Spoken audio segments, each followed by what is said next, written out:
Il est entré dans le restaurant sans imaginer que sa vie était sur le point de changer pour toujours. Il était habitué à être servi, ignorant les visages et les histoires. Mais en regardant sur le côté, ses yeux se sont fixés sur un garçon. Avec les mêmes yeux, les mêmes cheveux, les mêmes traits qu'il voit dans le miroir tous les jours. Le millionnaire est resté figé lorsque le garçon s'est approché, l'a regardé directement et a demandé « Papa ?» Et ce qui s'est passé ensuite changerait son destin pour toujours. Le soleil se couchait sur Paris, baignant les toits d'Haussmann d'une lueur dorée, dans la tour Montparnasse, au dernier étage occupé par les bureaux de Potier Hotels & Resorts. Pierre Potier contemplait la ville avec le détachement d'un homme qui possède beaucoup mais ne savoure rien, à 42 ans. Il avait tout ce que l'argent pouvait acheter. Son empire hôtelier s'étendait dans toute la France et commençait à conquérir l'Europe. Pourtant, son regard bleu acier reflétait une solitude glaciale que même ses collaborateurs les plus proches avaient appris à redouter. Monsieur Potier, sa secrétaire. Madame Joubert frappa doucement à la porte entr'ouverte. « Il est 19h. Votre mère a appelé pour confirmer votre dîner de dimanche. » Pierre ne se retourna pas. « Dites-lui que j'ai un imprévu. C'est ce que je lui ai dit la semaine dernière, monsieur. Elle a insisté pour que je vous rappelle que c'est l'anniversaire de la fondation familiale. » Un soupir imperceptible s'échappa de ses lèvres. Daniel Potier ne laissait jamais rien au hasard, surtout pas son fils unique. « Très bien, confirmé. » Madame Joubert hocha la tête et s'éclipsa, comme chaque vendredi. Elle déposa sur le bureau un dossier, l'état hebdomadaire de l'Empire Potier et une enveloppe contenant l'itinéraire habituel que le chauffeur suivrait ce soir. Pierre enfila sa veste sur mesure, un Armani d'un gris aussi froid que son regard. Le chauffeur l'attendait déjà, tenant la portière de la Bentley noire, une routine immuable, comme tout ce que Pierre contrôlait dans sa vie. Le cœur fleuri, comme d'habitude, monsieur. Comme toujours, Laurent. 20 minutes plus tard, la voiture s'arrêtait devant un restaurant discret du 7e arrondissement. Le cœur fleuri n'était pas le plus prestigieux des établissements parisiens, mais il possédait ce charme authentique que même l'argent ne pouvait reproduire. Une façade en pierre de taille, des géraniums rouges aux fenêtres, une porte en bois patinée par le temps.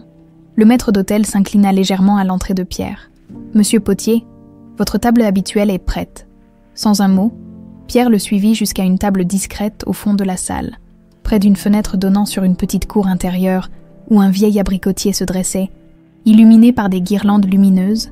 C'était là, sous cet arbre, que son père, Julien Potier, avait conclu son premier contrat important, celui qui avait lancé la fortune familiale, un kir et le menu dégustation, comme d'habitude. Pierre acquiesça. Déjà ailleurs, autour de lui, les autres clients dînaient. Riaillant, vivait, lui, observait ce spectacle avec la distance d'un homme qui a oublié comment participer à la vie. Dans la cuisine, derrière le passe-plat, 2 yeux noisettes l'observaient avec intensité. Margaret Vasseur, chef depuis 3 ans, s'interrompit au milieu d'une directive pour fixer l'homme qui venait d'entrer. « Qu'est-ce qui se passe, Maggie ? Tu as vu un fantôme ?» plaisanta son sous-chef. « Thomas ?» Elle se reprit immédiatement. « Rien. Dresse-moi cette entrée, s'il te plaît, et fais attention à la présentation. C'est pour la table 9. » Sébastien, le maître d'hôtel et ami proche de Margaret, passa une tête dans la cuisine. « Il est là, comme chaque vendredi. » Margaret hocha la tête, ses mains tremblant légèrement, alors qu'elle reprenait le couteau. « Je sais. » Dans la salle, Pierre tournait machinalement son verre entre ses doigts. Ce rituel du vendredi n'était pas un plaisir. C'était une pénitence, une façon de se connecter au père qu'il avait à peine connu, mort d'une crise cardiaque alors que Pierre n'avait que 8 ans. Après cela, il n'y avait eu que sa mère, Danielle, et ses leçons implacables sur la nécessité de protéger l'empire familial à tout prix. Son téléphone vibra, un message de sa mère, comme si elle pouvait sentir qu'il pensait à elle. « N'oublie pas de confirmer le rendez-vous avec les investisseurs japonais. J'ai pris la liberté de réorganiser ton agenda pour lundi. » Il rangea l'appareil sans répondre. À 68 ans, Daniel Potier n'avait rien perdu de sa poigne de fer, officiellement. Elle avait pris sa retraite et lui avait cédé les rênes de l'entreprise. Officieusement, elle continuait à tirer les ficelles, incapable de lâcher prise. Le premier plat arriva, présenté avec une élégance sobre, des Saint-Jacques parfaitement saisis sur un lit de purée de céleri rave. Pierre mangea méthodiquement, appréciant la technique mais incapable de ressentir le plaisir que d'autres éprouveraient devant une telle perfection culinaire. À la table voisine, un petit garçon d'une dizaine d'années dessinait avec application sur la nappe en papier que le restaurant mettait à disposition des enfants. Sa mère, absorbée par une conversation avec un homme plus âgé, probablement son père, lui caressait distraitement les cheveux. Pierre détourna le regard. Ces scènes familiales lui étaient étrangères, presque dérangeantes. Sa propre enfance avait été une succession de pensionnats prestigieux et de rares week-ends glaciaux dans l'hôtel particulier des Potiers, où les démonstrations d'affection étaient considérées comme des faiblesses. Le deuxième plat arriva, puis le troisième. Pierre mangeait en silence, buvait son vin avec modération, répondait poliment mais brièvement aux attentions du personnel, pour qui l'observait, comme Margaret depuis la cuisine. Cet homme semblait vivre derrière une vitre invisible, intouchable et inaccessible, ce que personne ne savait. Pas même lui, c'est que ce soir, la vitre allait voler en éclats. Devant le restaurant, une limousine noire s'arrêta discrètement. À l'intérieur, Daniel Potier ajusta ses lunettes pour mieux voir l'entrée de l'établissement. À ses côtés, un homme en costume sombre attendait ses instructions. Combien de temps encore allons-nous l'observer ? Madame Potier. Aussi longtemps que nécessaire, Monsieur Morel, mon fils s'est toujours montré, imprévisible concernant sa vie personnelle. Je dois m'assurer que rien ne menace notre héritage. L'homme hocha la tête. En tant qu'avocat de la famille depuis près de 20 ans, il connaissait les méthodes de Daniel. Elle n'avait jamais fait confiance à personne, pas même à son propre fils. Nos sources confirment que la chef, cette femme, Margaret Vasseur, travaille ici depuis 3 ans maintenant. Elle n'a jamais approché votre fils. Daniel pinça les lèvres. On ne sait jamais. Certaines personnes savent attendre le bon moment.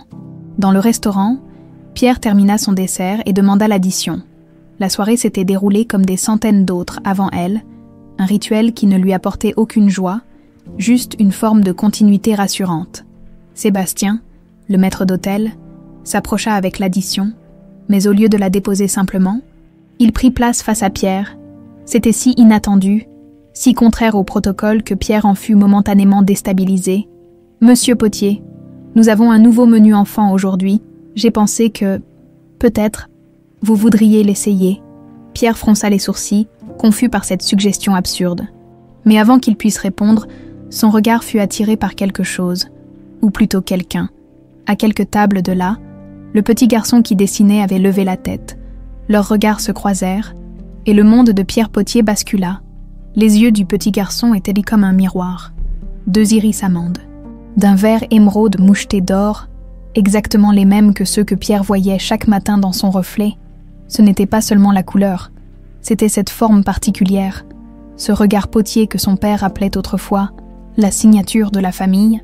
Pierre resta figé, incapable de détourner les yeux.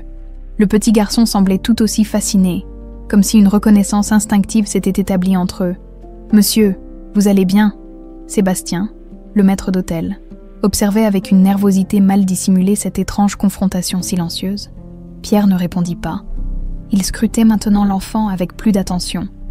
Ce n'étaient pas seulement les yeux, c'était aussi la courbe particulière des sourcils, la manière dont ses cheveux châtains ondulaient légèrement, et surtout, ce petit détail que seul un Potier pourrait reconnaître, une légère asymétrie dans le sourire, le côté gauche se relevant un peu plus que le droit. « Qui est cet enfant ?» murmura Pierre, sa voix inhabituellement rauque. Sébastien jeta un regard nerveux vers la cuisine. « Je ne peux pas, ce n'est pas à moi de... » Mais il était trop tard pour les précautions. Le petit garçon avait posé son crayon et se levait, comme attiré par une force magnétique. Sous les yeux stupéfaits des autres clients, il s'avança vers la table de Pierre d'un pas déterminé. « Luc, reviens ici tout de suite », appela l'homme à sa table. Mais l'enfant continua d'avancer, indifférent à l'ordre. Il s'arrêta à quelques centimètres de Pierre, le regardant avec une intensité troublante pour un enfant de son âge. « Tu es mon papa ?» demanda-t-il d'une voix claire, sans hésitation. Maman a une photo de toi cachée dans sa boîte à souvenirs. Le temps sembla s'arrêter. Le restaurant entier plongea dans un silence assourdissant. Pierre sentit le sol se dérober sous ses pieds, son esprit luttant pour donner un sens à ces mots simples qui venèrent de faire exploser sa réalité soigneusement contrôlée. « Luc !» Une femme émergea soudain de la cuisine, son tablier blanc encore noué autour de sa taille. Elle était pâle comme un fantôme, ses mains tremblantes trahissant sa panique. « Reviens ici immédiatement !» Pierre l'a reconnu instantanément, malgré les 9 années qui s'étaient écoulées. Margaret, plus mince, plus dure aussi, les traits tirés par les années de lutte, mais toujours belle d'une beauté sauvage qui l'avait autrefois captivée. À l'époque, elle n'était qu'une serveuse ici même, au cœur fleuri. Il venait d'hériter de l'empire familial. Elle étudiait la cuisine en travaillant le soir. 2 mondes différents qui s'étaient brièvement entrelacés. Margaret, le nom sortit de sa bouche comme une révélation. Elle s'immobilisa, son regard passant de Pierre à son fils, avec une expression de terreur pure. « Ce n'est pas ce que tu crois », dit-elle automatiquement, puis se reprit. « Non, c'est exactement ce que tu crois. Mais ce n'était pas censé se passer ainsi. » Le petit Luc regardait tour à tour les 2 adultes, confus maintenant. « Maman, c'est bien lui, n'est-ce pas ? Luc, va avec ton oncle Thomas, s'il te plaît, maintenant. » Sa voix tremblait, mais l'autorité maternelle était indéniable. Le sous-chef s'était approché et posa doucement une main sur l'épaule du garçon. « Viens, champion, ta mère a besoin de parler avec ce monsieur. » L'enfant hésita, lançant un dernier regard à Pierre, un regard plein d'espoir et de questions. Avant de suivre l'homme vers les cuisines, le restaurant bourdonnait maintenant de murmures. Sébastien, comprenant la gravité de la situation, s'approcha des autres clients. « Mesdames et messieurs, nous vous offrons le digestif au bar pendant que nous réglons ce petit imprévu. » En quelques minutes, la salle se vida, ne laissant que Pierre et Margaret face à face, séparés par 9 ans de silence et un océan de non-dits. « Comment ?» commença Pierre, incapable de formuler la question complète. Margaret croisa les bras, une posture défensive qui contrastait avec la vulnérabilité de son regard. « Comment crois-tu, de la manière habituelle, un homme, une femme, et les conséquences que l'homme a refusé d'affronter ?» Les souvenirs affluèrent. Leur rencontre, ces 3 mois où il venait chaque soir, prétextant aimer la cuisine mais ne voyant qu'elle, les nuits dans son petit appartement sous les toits, et puis cette soirée où elle lui avait annoncé, les yeux brillants d'espoir, qu'elle était enceinte. Sa réaction avait été... Il frissonna au souvenir. « Tu m'as accusé de vouloir ton argent, » continua Margaret, comme si elle lisait dans ses pensées. « Tu as dit que je l'avais fait exprès, que c'était un piège. Tu as appelé le directeur ce jour-là, et j'ai été licenciée dans l'heure. » Pierre se souvenait avoir arrangé son renvoi, justifiant que c'était pour l'éloigner de la tentation. En réalité, c'était pour s'éloigner lui-même de la responsabilité. « Je ne savais pas que tu l'avais gardé. » Le regard de Margaret se durcit. Son nom est Luc, pas le ou l'enfant, Luc. Et bien sûr que je l'ai gardé, il n'a jamais été question d'autre chose. Pierre essaya de rassembler ses pensées. Pourquoi maintenant ? Pourquoi après toutes ces années ?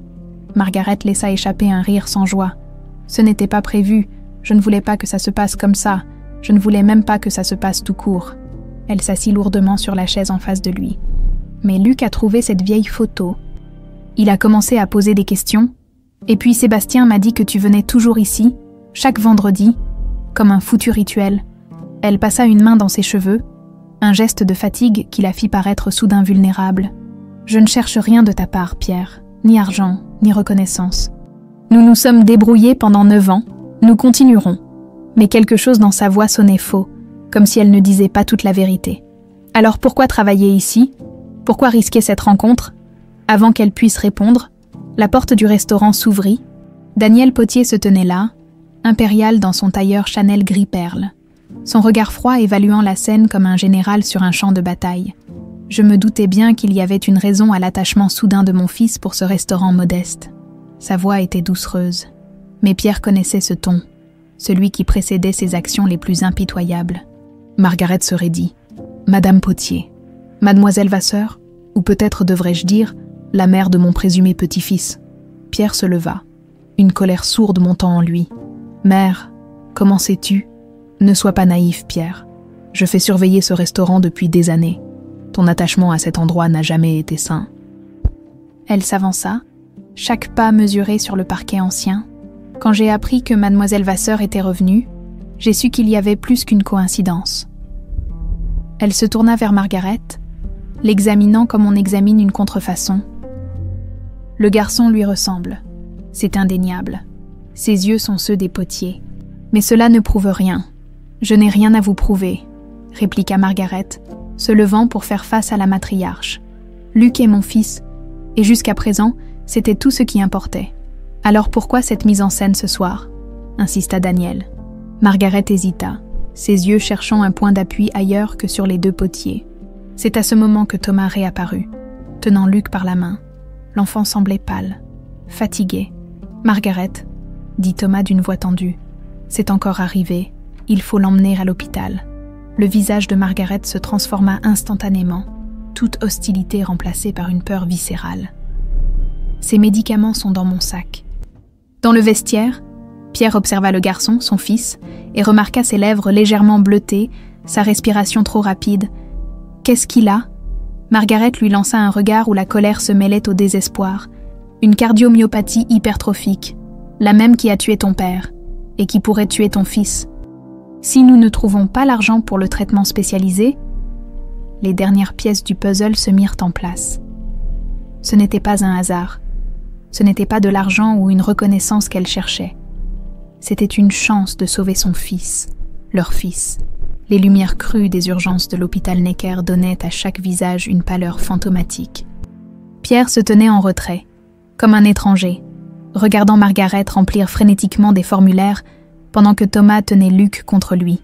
L'enfant respirait avec difficulté, chaque inspiration semblant lui coûter un effort considérable. « Ça va aller, champion », murmurait Thomas. « Le docteur va arriver. » Une infirmière s'approcha rapidement et, après un bref échange avec Margaret, emmena Luc vers une salle d'examen, laissant les trois adultes dans un silence pesant. Pierre sentait le regard glacial de sa mère sur sa nuque, mais il ne pouvait détacher ses yeux de Margaret. Ses mains tremblaient légèrement, tandis qu'elle rangeait les papiers d'assurance maladie dans son sac. « Ce n'est pas la première crise, n'est-ce pas ?» demanda-t-il doucement. Margaret secoua la tête. « La troisième ce mois-ci, elles deviennent plus fréquentes. Depuis quand est-il diagnostiqué ? Depuis ses 5 ans. » Elle se tourna vers lui, les yeux brillants de larmes contenues. Au début, c'était gérable, des médicaments, un suivi régulier, mais maintenant, Thomas posa une main réconfortante sur son épaule. « Je vais chercher des cafés. » Quand ils se retrouvèrent seuls, Daniel s'étant éloigné pour passer un appel, Pierre tenta de mettre de l'ordre dans ses pensées. Un fils. Il avait un fils de 9 ans, un fils malade qui luttait contre la même maladie qui avait emporté son père. « Tu aurais dû me le dire, » murmura-t-il. Margaret le dévisagea avec incrédulité. « Te le dire ? Après la façon dont tu m'as traité ? Tu m'as jeté comme un déchet, Pierre. Tu as détruit ma carrière naissante. J'ai dû recommencer à zéro, enceinte et seule. J'aurais pris mes responsabilités pour sa santé au moins. Vraiment. » Son rire était amer. Le grand Pierre Potier, qui fuit les responsabilités émotionnelles comme la peste, aurait soudainement changé pour un enfant qu'il n'a jamais voulu. Avant qu'il puisse répondre, un médecin approcha, grand, dans la cinquantaine, une barbe poivre et sel soigneusement taillée. Il tendit la main à Margaret. « Madame Vasseur, nous nous retrouvons trop souvent ces derniers temps. »« Docteur Laurent, comment va-t-il ? » ?»« Stabilisé pour le moment. Nous lui avons administré son traitement, mais... » Il hésita, jetant un regard vers Pierre. « Qui est ce monsieur ?» Margaret inspira profondément. Le père de Luc, Pierre Potier. Une lueur de reconnaissance passa dans les yeux du médecin. « Potier, comme... » « Oui, comme la famille Potier, » intervint Daniel. Revenu silencieusement. « Et avant que vous ne tiriez des conclusions hâtives, docteur, sachez qu'aucun test de paternité n'a encore confirmé cette affirmation. » Le docteur Laurent observa tour à tour les 3 personnes devant lui, puis se concentra sur Margaret. « Je dois vous parler en privé de l'évolution de l'état de Luc. Ces personnes prétendent être concernées par mon fils, » répondit Margaret avec une ironie à peine voilée. « Qu'ils entendent la vérité. » Le médecin acquiesça gravement. « Très bien. La cardiomyopathie hypertrophique de Luc progresse plus rapidement que prévu. Les médicaments ne suffisent plus à contrôler les symptômes. Nous devons envisager des options plus agressives. »« Quel type d'options ?» demanda Pierre, surprenant tout le monde par son intervention. Le docteur Laurent le dévisagea avec attention. « Une thérapie génique expérimentale, elle est pratiquée dans une clinique spécialisée à Genève. Les résultats préliminaires sont prometteurs. Surtout pour les jeunes patients comme Luc. Et le coût ?» Margaret serra les poings, connaissant déjà la réponse. « Environ 380 000 €, sans compter les frais d'hospitalisation et de suivi. » Un silence lourd s'abattit sur le groupe. Margaret ferma brièvement les yeux. C'était une somme astronomique. Bien au-delà de ses moyens, même avec l'aide de son frère. « Je paierai », déclara Pierre sans hésitation. 3 pères Dieu se tournèrent vers lui avec surprise. « Pierre », commença Daniel d'un ton d'avertissement. Il leva la main pour l'interrompre. « C'est non négociable, mère.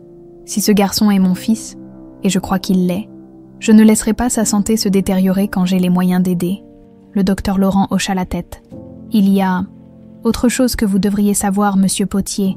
La cardiomyopathie hypertrophique a une forte composante génétique. Si vous êtes effectivement le père de Luc, il y a de fortes chances que vous portiez également le gène. » Pierre sentit un frisson parcourir son échine. Mais je n'ai jamais eu de symptômes. La pénétrance de la maladie est variable. Certains porteurs ne développent jamais de symptômes. D'autres, il laissa sa phrase en suspens. Comme mon père, compléta Pierre. Julien Potier était mort d'une crise cardiaque fulgurante à 45 ans, à l'époque. Les médecins avaient parlé d'un infarctus, mais personne n'avait mentionné une condition génétique. Je recommanderais un dépistage pour vous, par précaution. Daniel s'avança, son visage un masque d'impassibilité parfaite. Avant toute chose, un test de paternité s'impose. Je ne permettrai pas que les fonds de la famille Potier soient utilisés sur la base d'une ressemblance fortuite.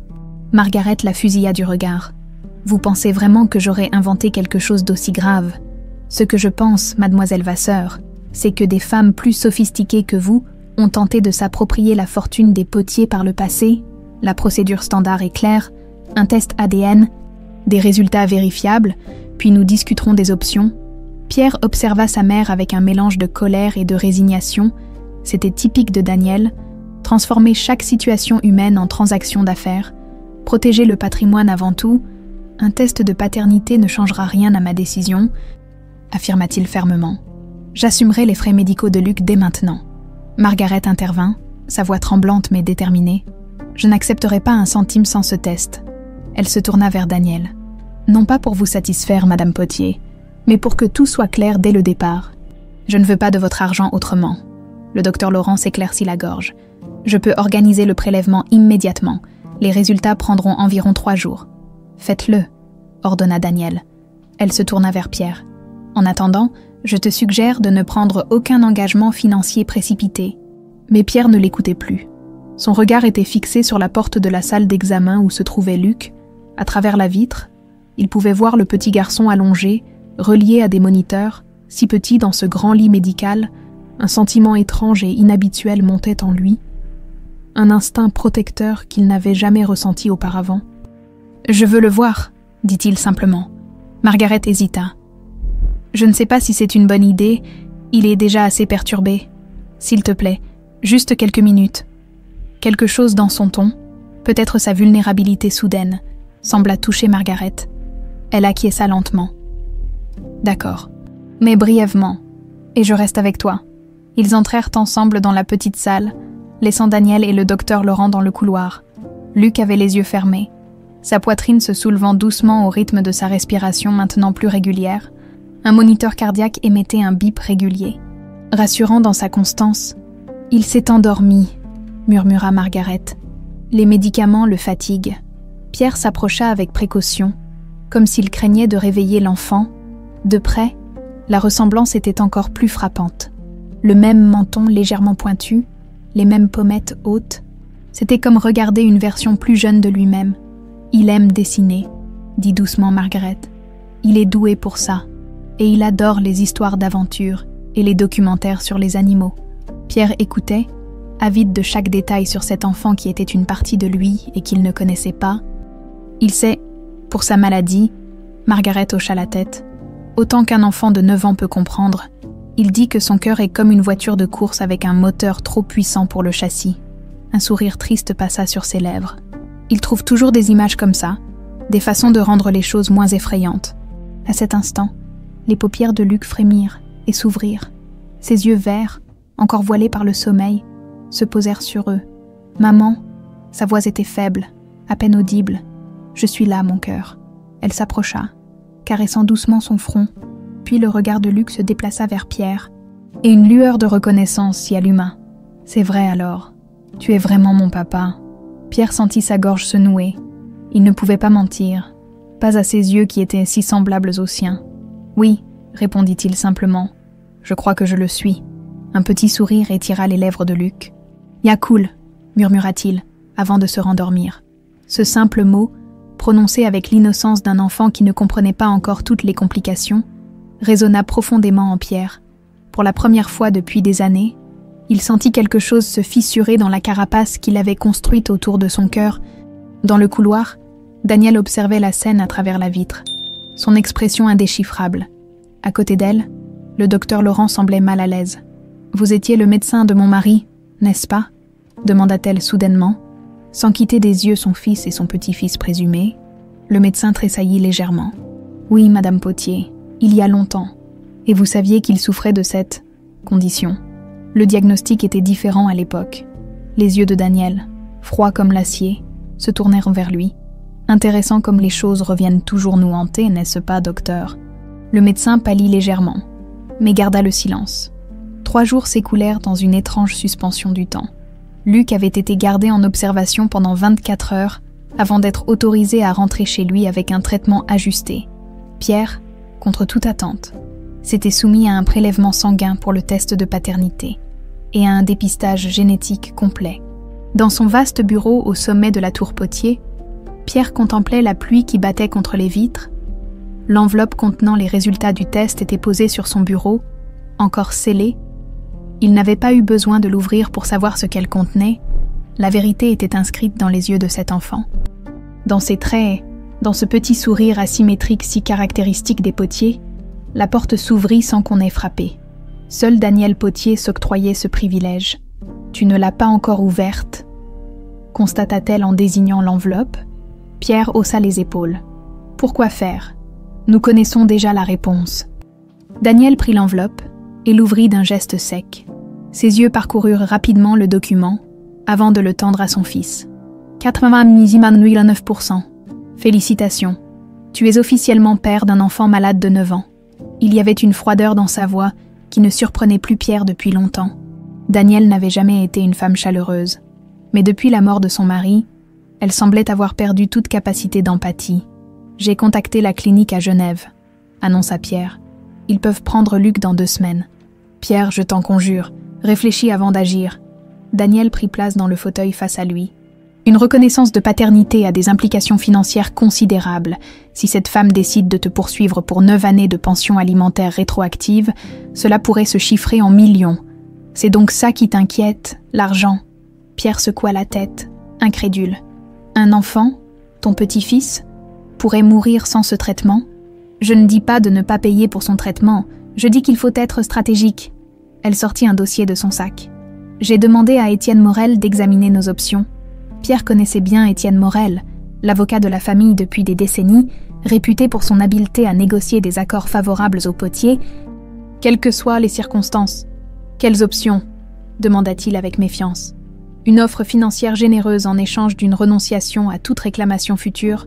Nous paierons les soins médicaux du garçon, bien sûr, mais sans reconnaissance légale de paternité. » Pierre sentit une colère froide monter en lui. « Tu veux que je nie mon propre fils ? Je veux que tu protèges l'empire que ton père et moi avons construit, » répliqua Danielle, sa voix se durcissant. « Pense au conseil d'administration, aux actionnaires.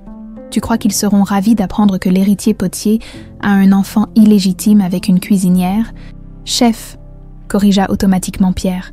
Elle est chef, pas cuisinière, et je me fiche de ce que pensent les actionnaires. » Danielle le fixa longuement, puis changea brusquement d'approche. « Il y a autre chose à considérer, cette femme, Vasseur. Ses ressources sont clairement limitées. Comment compte-t-elle s'occuper d'un enfant gravement malade? Les trajets à Genève, les rendez-vous médicaux, la rééducation, tout cela pendant qu'elle travaille 60 heures par semaine dans un restaurant? Pierre n'avait pas envisagé cet aspect. L'image de Luc, pâle et fragile sur ce lit d'hôpital, lui revint en mémoire. « Que proposes-tu exactement ?» Le sourire de Danielle était celui d'un prédateur sentant sa proie faiblir. Une demande de garde, pas complète, bien sûr, mais partagée. L'enfant aurait accès aux meilleurs soins, aux meilleures écoles. Il serait élevé comme un Potier. « Tu veux arracher Luc à sa mère ?» Pierre était abasourdi par l'audace de la proposition. « Je veux offrir à cet enfant, ton fils, la vie qu'il mérite, une vie que Margaret Vasseur ne peut simplement pas lui offrir. Elle se leva, lissant son tailleur d'un geste mécanique. « Morel viendra te présenter le dossier cet après-midi. Lis-le, avant de rejeter l'idée. » Après le départ de sa mère, Pierre resta longtemps immobile, le regard perdu dans le vague. Une partie de lui savait que Daniel manipulait la situation, comme elle l'avait toujours fait, mais une autre partie, celle qui avait vu Luc si vulnérable, se demandait si elle n'avait pas raison sur un point. Pouvait-il vraiment rester à l'écart alors que son fils luttait pour sa vie, à quelques kilomètres de là, dans un petit appartement du 11e arrondissement? Margaret venait de terminer un appel avec l'hôpital Necker. Assise à sa table de cuisine, elle fixait les papiers étalés devant elle, facture médicale, formulaire d'assurance, brochure de la clinique suisse. Le montant total semblait la narguer, une somme qu'elle ne pourrait jamais rassembler. Même en vendant tout ce qu'elle possédait, Thomas déposa une tasse de thé devant elle. Qu'ont-ils dit? Le docteur Laurent veut revoir Luc la semaine prochaine. Elle passa une main fatiguée sur son visage. Il a aussi mentionné que Pierre avait contacté la clinique de Genève. Thomas s'assit face à elle. « Et comment te sens-tu par rapport à ça ?» Margaret haussa les épaules. « Reconnaissante, je suppose, même si j'aurais préféré que les choses se passent autrement. »« Tu n'avais pas le choix, Maggie. Luc a besoin de ce traitement. Je sais. » Elle but une gorgée de thé. « C'est juste que, pendant 9 ans, j'ai réussi à nous maintenir à flot, juste nous deux.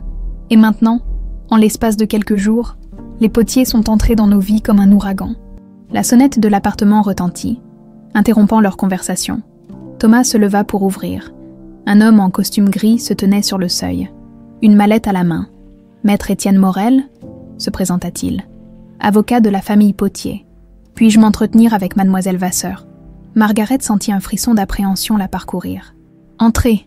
dit-elle, se redressant instinctivement. Thomas hésita. « Tu veux que je reste ?»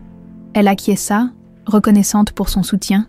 L'avocat prit place à la table, sortant plusieurs documents de sa mallette. « Madame Potier m'a chargé de vous présenter une proposition concernant le jeune Luc. »« Je vous écoute, » répondit Margaret, méfiante. « La famille Potier est prête à assumer l'intégralité des frais médicaux de votre fils, y compris le traitement à Genève, tous les suivis nécessaires, et une allocation mensuelle substantielle pour compenser vos pertes de revenus pendant cette période. » Margaret attendit la suite, sachant qu'il y aurait des conditions. « En échange, » poursuivit Morel, « vous reconnaîtriez à M. Pierre Potier un droit de visite régulier et une participation aux décisions concernant l'éducation et la santé de Luc. » Les termes semblaient raisonnables, presque trop. « Où est le piège ?»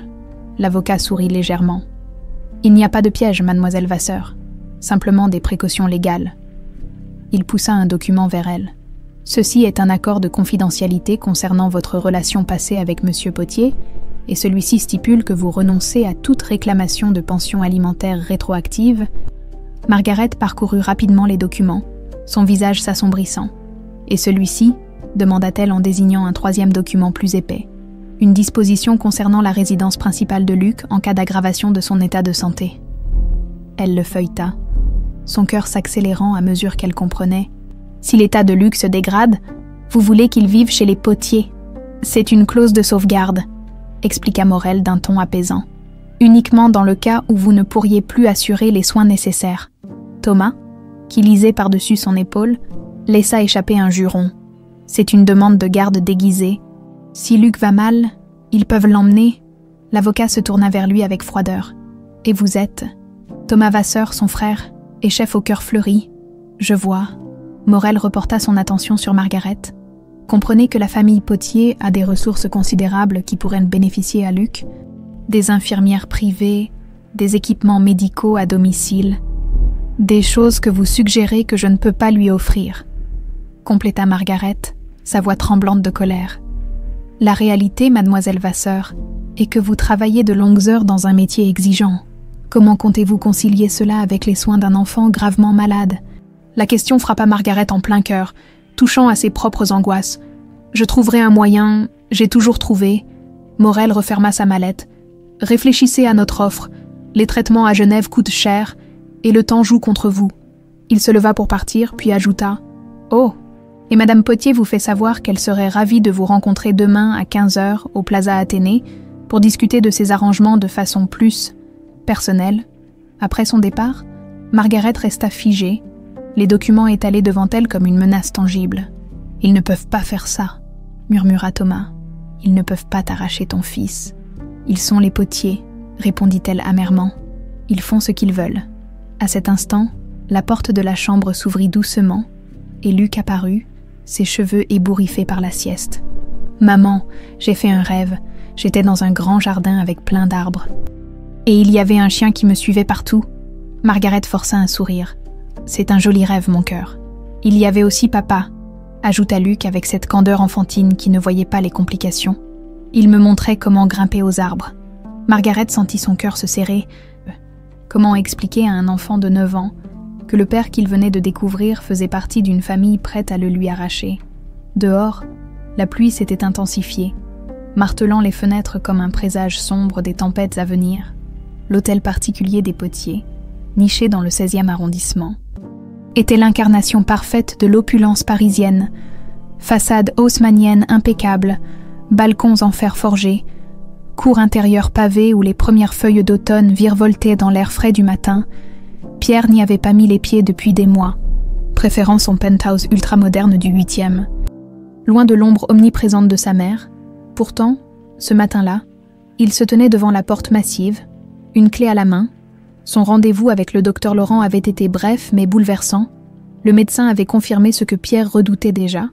Comme son fils, il portait le gène défectueux de la cardiomyopathie hypertrophique.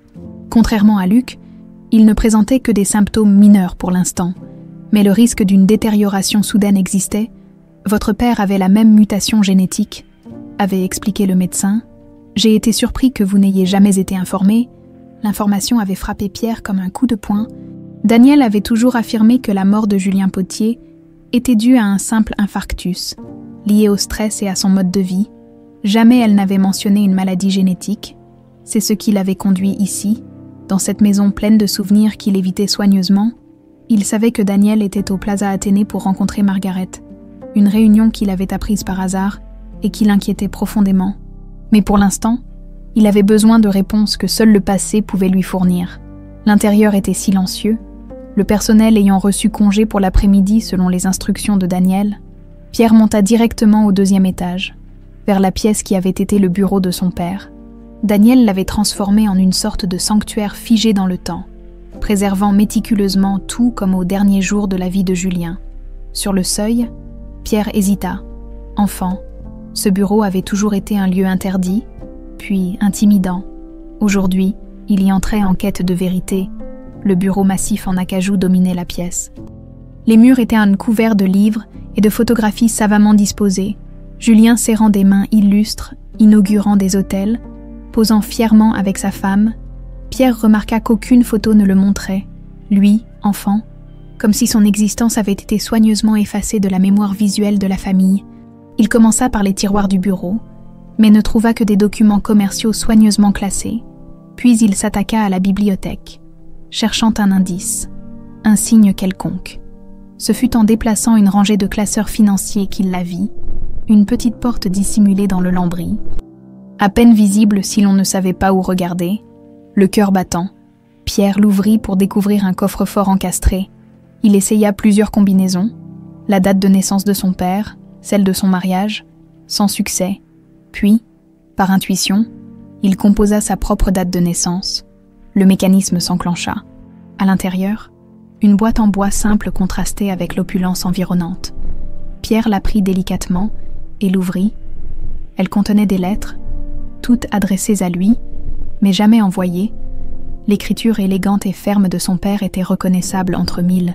Les mains tremblantes, il en ouvrit une au hasard. « Pierre, mon fils, quand tu liras cette lettre, je ne serai plus là. Les médecins m'ont donné 6 mois, peut-être 1 an. Ta mère refuse d'accepter cette réalité. Comme elle refuse tant de vérité, je lui ai promis de me battre, de suivre tous les traitements. Mais nous savons tous deux que certaines batailles sont perdues d'avance. Il y a tant de choses que je n'ai pas eu le courage de te dire face à face, des vérités que j'ai laissées enfouies par lâcheté, par honte peut-être. Mais aujourd'hui, sentant le temps m'échapper, je dois te les confier. » Pierre dut s'asseoir, les jambes soudain faibles. Cette lettre datait de 1993. Il avait 10 ans. Son père n'était mort que 3 ans plus tard. 3 années où Daniel avait apparemment intercepté ses lettres, privant Pierre des dernières confidences de son père. Il ouvrit une autre enveloppe, datée de quelques mois avant la mort de Julien. « Pierre, ma condition s'aggrave, mais ce n'est pas cela qui me ronge le plus. C'est le poids des secrets. Ta mère croit que te protéger, c'est te cacher la vérité. Je ne suis plus d'accord. Tu dois savoir que tu as un frère, Hugo. Il est né avant notre mariage, d'une relation que j'ai eue avec une femme merveilleuse, Emmanuelle Moreau. Quand j'ai rencontré ta mère, j'ai fait l'erreur de céder à ses exigences et de couper les ponts avec Emmanuelle et Hugo. Une lâcheté que j'ai payée chaque jour de ma vie. Hugo vit à Marseille. Il doit avoir 25 ans maintenant. Je n'ai pas eu le droit de le voir grandir, mais j'ai veillé discrètement sur lui grâce à des amis fidèles. Daniel ne sait pas que j'ai maintenu ce lien ténu. Pierre dut s'arrêter de lire. Submergé par l'émotion, un frère, il avait un frère dont il avait ignoré l'existence pendant plus de 3 décennies. L'ironie ne lui échappait pas. Lui qui avait négligé son propre fils pendant 9 ans, découvrait avoir été lui-même privé d'un frère. La dernière lettre, datée de quelques jours avant la mort de Julien, était la plus brève. « Pierre, le docteur Laurent m'a confirmé que ma condition est héréditaire. Tu pourrais porter le même gène défectueux. Fais-toi tester dès que possible. Ne laisse pas Daniel t'en dissuader. Elle a toujours voulu croire que ma maladie était un hasard cruel, pas quelque chose qui pourrait t'affecter aussi. Je t'aime, fils. J'espère que tu trouveras le courage de vivre différemment de moi, de briser les chaînes que je n'ai pas su rompre, ton père. » Julien Pierre resta immobile, les lettres éparpillées autour de lui, comme les pièces d'un puzzle dont il commençait seulement à discerner l'image complète. Sa mère avait délibérément caché ces informations cruciales. L'existence d'Hugo, le risque génétique qu'il portait lui-même, dans la boîte. Il trouva également une vieille photographie, un homme ressemblant étrangement à Julien, tenant un petit garçon aux yeux clairs sur ses épaules, au dos, une inscription simple. « Hugo, 5 ans, Marseille, 1973. » Un bruit dans le couloir le fit sursauter. Il rassembla rapidement les lettres et la photo, les remettant dans la boîte qu'il glissa sous sa veste. Au moment où il refermait le coffre-fort, la porte du bureau s'ouvrit.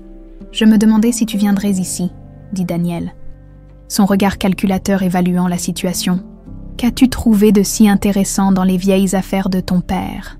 Pierre la dévisagea, voyant sa mère sous un jour nouveau, non plus comme la matriarche implacable qu'il avait toujours connue, mais comme une femme capable de dissimuler des vérités essentielles à son propre fils. « Pourquoi ne m'as-tu jamais parlé d'Hugo ?» demanda-t-il directement. Le visage de Daniel se figea momentanément. Seule indication qu'elle était surprise. « Je vois que tu as trouvé les divagations de ton père. »« Des divagations. Il s'agit de mon frère, demi-frère, » corrigea-t-elle froidement. « Le fruit d'une aventure sans importance, bien avant notre mariage. Sans importance. Père lui a écrit pendant des années. Il a gardé des photos. » Daniel fit un geste dédaigneux. Julien était un sentimental. J'ai fait ce qu'il fallait pour protéger notre famille, notre nom. Comme tu l'as fait en me cachant ma condition cardiaque. La colère montait en Pierre, une fureur glaciale qu'il n'avait jamais ressentie auparavant. Un éclair de surprise traversa le regard de Daniel. « Le docteur Laurent t'a parlé ? » ?»« Oui, et j'aurais dû être informée il y a des années. »« À quoi bon ? Pour que tu vives dans la peur. » Elle s'avança dans la pièce, imperturbable. « J'ai fait surveiller ta santé discrètement. Au moindre signe, j'aurais agi. » Pierre secoua la tête, incrédule. « Comme tu as agi pour père. » Le docteur Laurent a laissé entendre que son traitement avait été inadéquat. Une ombre passa sur le visage de Daniel. Laurent devrait surveiller ses paroles. Les médecins font parfois des erreurs, coûteuses. Le ton menaçant n'échappa pas à Pierre. Une suspicion terrible commençait à prendre forme dans son esprit. « Qu'as-tu fait, mère ?» Daniel le fixa sans ciller. « J'ai protégé l'héritage des Potier, comme je continue à le faire avec ce garçon. » Luc, la mention de son fils ramena Pierre à la réalité immédiate. « Tu devais rencontrer Margaret aujourd'hui ?» Un sourire froid étira les lèvres de Daniel. Une femme intelligente. Malgré sa situation, je lui ai fait une offre généreuse. Quel genre d'offre ? Le ton de Pierre était dangereux. 5 millions d'euros pour disparaître avec l'enfant, recommencer ailleurs, loin de Paris, une somme qui assurerait tous les soins dont le garçon a besoin. Pierre sentit une rage froide l'envahir. « Tu as essayé d'acheter mon fils, de le faire disparaître de ma vie comme tu as fait disparaître Hugo. »« Je t'ai protégé, » insista Daniel. Cette femme, cet enfant, il ne ferait que compliquer ta vie, détourner ton attention de ce qui compte vraiment. Et qu'est-ce qui compte vraiment, selon toi? Le précieux empire Potier. Daniel ne répondit pas, son silence plus éloquent que n'importe quelle parole. Pierre serra la boîte contre lui et se dirigea vers la porte. « Je vais trouver Hugo, et je vais reconnaître Luc comme mon fils. Légalement, publiquement. Les secrets s'arrêtent ici. Tu le regretteras, » lança Daniel, son ton soudain dur comme l'acier. « Les Vasseur ne sont pas des nôtres. Ils n'appartiennent pas à notre monde. » Pierre s'arrêta sur le seuil. Peut-être est-ce notre monde qui a besoin de changer. Sur ces mots, il quitta la pièce, emportant avec lui les vérités enfin dévoilées et la détermination nouvelle de changer le cours du destin des Potiers. La pluie battait contre les vitres du cabinet du docteur Laurent. Dans la salle d'attente déserte, dernière consultation de la journée, Pierre feuilletait distraitement un magazine, incapable de se concentrer. Les lettres de son père, soigneusement rangées dans une pochette en cuir, pesaient lourd dans sa sacoche. « Monsieur Potier », la secrétaire lui fit signe. « Le docteur vous attend. » Le docteur Laurent se leva à son entrée, le visage grave. « J'ai reçu vos résultats complets. Asseyez-vous, je vous prie. » Pierre s'exécuta, notant les cernes sous les yeux du médecin. « Dites-moi la vérité, docteur. » Sans détour, Laurent hocha la tête et ouvrit un dossier. « Votre mutation génétique est identique à celle de votre fils et de votre père. Cependant, l'expression de la maladie varie considérablement. Dans votre cas, le cœur présente un épaississement modéré du ventricule gauche, mais votre fonction cardiaque reste relativement préservée. Et pour Luc, le médecin soupira. Sa condition est plus avancée. Son jeune âge devrait jouer en sa faveur pour la récupération. Mais le traitement à Genève est vraiment crucial. » Pierre fixa le médecin avec intensité. « Vous connaissiez mon père. Vous étiez son médecin. Ce n'était pas une question. » Laurent détourna brièvement le regard. « En effet, j'étais jeune à l'époque. Pourquoi n'a-t-il pas reçu le traitement approprié pour sa condition ?» Un silence pesant s'installa. Laurent semblait mesurer ses mots avec une extrême précaution. La médecine a fait d'énormes progrès depuis, à l'époque, nos options étaient limitées. Pierre sortit les lettres de sa sacoche et en plaça une devant le médecin. Mon père écrivait qu'on lui avait donné 6 mois à vivre, mais il a survécu presque 3 ans. Puis il est mort subitement. Était-ce vraiment inévitable? Laurent pâlit visiblement. Ses mains, posées sur le bureau, tremblaient légèrement. Je ne peux pas discuter des détails médicaux de votre père sans... Il est mort depuis 30 ans, coupa Pierre, et ma mère semble vous tenir en laisse avec quelque chose. Je veux savoir quoi. Le médecin se leva brusquement et alla fermer la porte de son cabinet. Quand il revint s'asseoir, son visage avait changé, comme si une décision déchirante venait d'être prise. Ce que je vais vous dire pourrait détruire ma carrière. Il prit une profonde inspiration. Votre père recevait un traitement expérimental qui stabilisait sa condition, contrairement à son pronostic initial. Il répondait exceptionnellement bien. Nous envisagions même une procédure chirurgicale novatrice. Que s'est-il passé? Un changement dans son traitement. Laurent baissa la voix. Quelqu'un a modifié son protocole médicamenteux. Une interaction fatale s'est produite, provoquant l'arrêt cardiaque qui l'a tué. Pierre sentit un froid glacial l'envahir. Quelqu'un... J'étais son médecin traitant. J'aurais dû vérifier personnellement chaque médicament, mais j'avais confié cette tâche à une infirmière qui... Il s'interrompit. J'ai découvert la substitution trop tard, quand j'ai commencé à poser des questions. Votre mère m'a convoqué.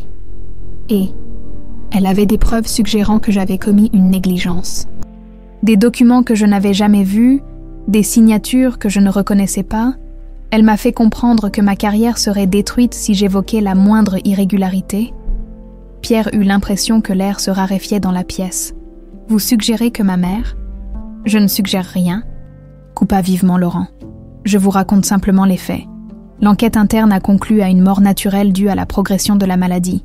L'affaire a été classée. » Un silence lourd s'installa, rompu uniquement par le tambourinement de la pluie contre les vitres. « Et maintenant, elle sait pour Luc. » murmura Pierre, une angoisse nouvelle lui étreignant la poitrine. Laurent acquiesça gravement. « C'est pourquoi j'ai insisté pour que le traitement soit réalisé à Genève, loin de son influence.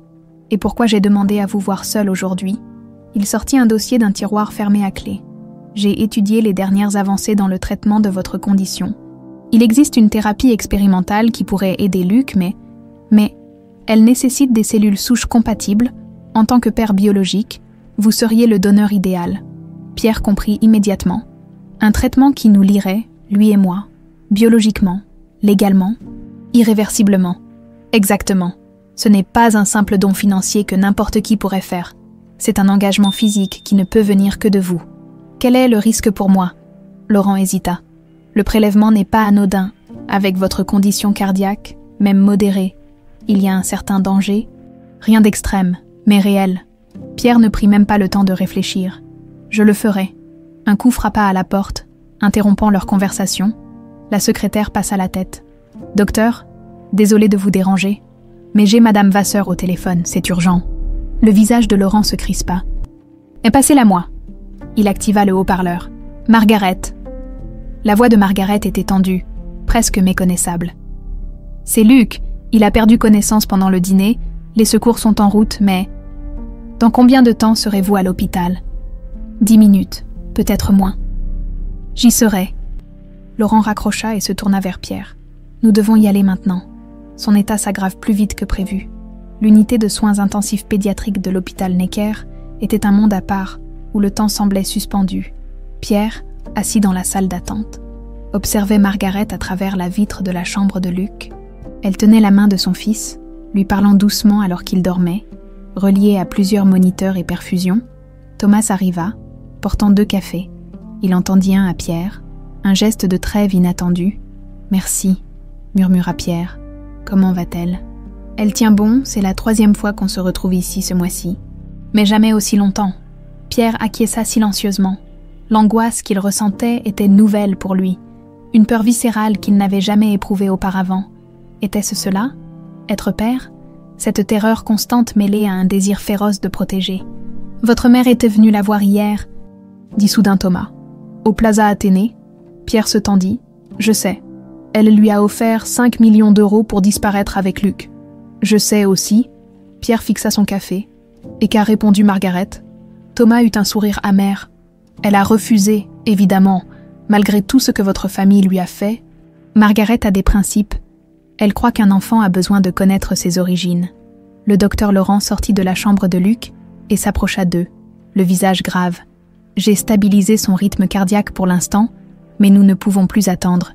Il faut commencer le traitement expérimental immédiatement. Ici, pas à Genève. Nous n'avons plus le temps pour un transfert. » Laurent baissa la voix. « J'ai obtenu toutes les autorisations nécessaires. Nous pouvons commencer dès demain matin, si vous êtes toujours d'accord. » Pierre acquiesça sans hésitation. « Bien sûr, je dois vous prévenir à nouveau. Ce n'est pas sans risque pour vous, le prélèvement de cellules souches dans votre condition. Je ne changerai pas d'avis, docteur. » Au même moment, les portes automatiques de l'unité s'ouvrirent. Daniel Potier s'avança, suivi de Maître Morel et d'un autre homme en costume, vraisemblablement un autre avocat. « Pierre, » dit-elle d'un ton faussement concerné, « dès que j'ai appris pour le petit, j'ai accouru. Comment va-t-il » Pierre se leva, instinctivement protecteur. « Que fais-tu ici, mère ?»« Je suis venu soutenir ma famille, bien entendu. » Son regard se posa sur le docteur Laurent. « Docteur, j'aimerais un avis indépendant sur l'état de mon petit-fils. J'ai fait venir le professeur Mercier de l'hôpital américain. » Laurent se raidit. « L'enfant est sous ma responsabilité, son état est critique, et j'ai établi un protocole de soins. Un protocole expérimental à ce que j'ai compris. » Intervint Morel. « Impliquant un prélèvement risqué sur M. Potier, dont la santé cardiaque est elle-même compromise. » Pierre sentit une colère froide monter en lui. « Comment es-tu au courant de cela ?» Daniel fit un geste évasif. « Les dossiers médicaux des Potier me sont toujours transmis, une précaution que j'ai prise il y a longtemps. » Laurent pâlit. « C'est une violation du secret médical. » « Peu importe, » trancha Daniel. « Ce qui compte, c'est que cette procédure met en danger la vie de mon fils et héritier en tant que présidente de la Fondation Potier, qui détient 51% des actions du groupe. Je ne peux l'autoriser. » Elle se tourna vers le second avocat. « Maître Vidal a préparé une injonction temporaire interdisant ce traitement jusqu'à ce qu'un comité médical indépendant l'évalue. » Pierre n'en croyait pas ses oreilles. « Tu bloques un traitement qui pourrait sauver la vie de ton petit-fils ? » « Je protège mon fils d'un médecin qui a déjà fait preuve de négligence par le passé, » répliqua Daniel, son regard acéré fixé sur Laurent. À cet instant, Margaret sortit de la chambre, attirée par l'agitation. Ses yeux rougis par les larmes s'écarquillèrent en voyant Daniel. « Que fait-elle ici » demanda-t-elle à Pierre, avant qu'il puisse répondre. Daniel s'avança vers Margaret. « Ah, ma chère, je comprends votre détresse. C'est pourquoi mon offre tient toujours. L'argent vous permettrait d'emmener Luc dans les meilleures cliniques du monde, sans dépendre de traitements hasardeux. » Margaret recula comme si elle avait été giflée. « Vous osez, ici même !» Pierre s'interposa entre les deux femmes. « Ça suffit, mère. Tu vas quitter cet hôpital maintenant. » Daniel le fixa froidement. « Pas sans avoir déposé cette injonction, tu me remercieras quand tu y verras plus clair. Comme père aurait dû te remercier. » La voix de Pierre était à peine plus qu'un murmure, mais l'effet fut immédiat. Daniel se figea. « Je ne comprends pas ce que tu insinues. » Pierre s'approcha d'elle jusqu'à n'être qu'à quelques centimètres de son visage. « Je crois que si. Le docteur Laurent m'a tout raconté sur la mort de père, sur les médicaments modifiés, sur ta façon de le faire taire ensuite. » Daniel jeta un regard meurtrier au médecin. Des accusations sans preuve, la parole d'un homme qui cherche à détourner l'attention de sa propre incompétence. « J'ai les lettres de père, » continua Pierre, « et j'ai demandé l'exhumation de son corps. Les traces de certains médicaments restent détectables même après toutes ces années. » Le visage de Daniel perdit toute couleur. Pour la première fois, Pierre la vit véritablement déstabilisée. « Tu n'oserais pas, pour sauver mon fils. » Il soutint son regard sans ciller. « J'oserais tout. » Un silence glacial s'abattit sur le couloir de l'hôpital. Le regard de Daniel passa de Pierre au docteur Laurent, puis aux avocats qui l'accompagnaient, comme si elle évaluait rapidement ses options. « Vous ne savez pas dans quoi vous vous engagez, » dit-elle enfin, la voix dangereusement calme. « Exhumer le corps d'un homme respecté, salir sa mémoire avec des accusations infondées. Le conseil d'administration ne l'acceptera jamais. »« Je me fiche du conseil, » répliqua Pierre. « Il s'agit de la vérité, il s'agit de Luc. » Derrière lui, Margaret observait l'échange avec une expression stupéfaite. L'idée que cette femme élégante aux manières impeccables ait pu être impliquée dans la mort de son mari semblait inconcevable. Et pourtant, l'intensité du regard de Daniel contenait quelque chose de froid, de calculateur, qui rendait tout possible.